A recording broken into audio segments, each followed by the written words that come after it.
This is the final part of Lesson 1, in which we'll take the VoiceMaker app we created in Lessons 1, A, B, and C.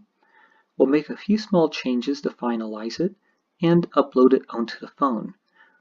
For this part of Lesson 1, you will need to have found an image and downloaded an image file that you're going to use as your icon.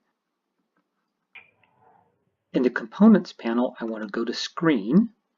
And the first thing I'm going to do is where it says App Name under Properties, I'm going to change this to VoiceMaker.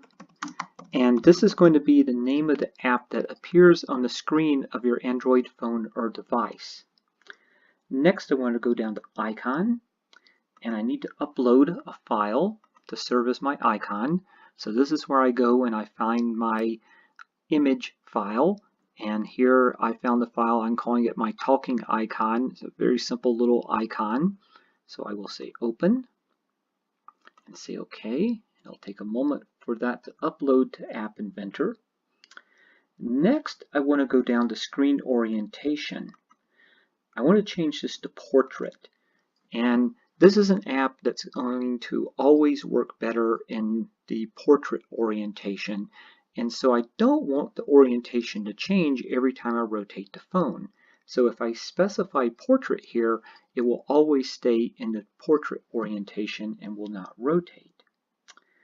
Then I want to go down to Title, and I'm going to change the title to VoiceMaker. And this is going to be the title that appears at the top of the screen on the phone. So right above the title here that says the VoiceMaker, you'll see it says VoiceMaker. Okay. Now I'm ready to build. So I'll go to Build here. I'll click on the first option, App Provide QR Code for .apk.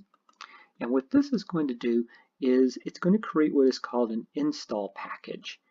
And once it runs through this step, it will create a barcode.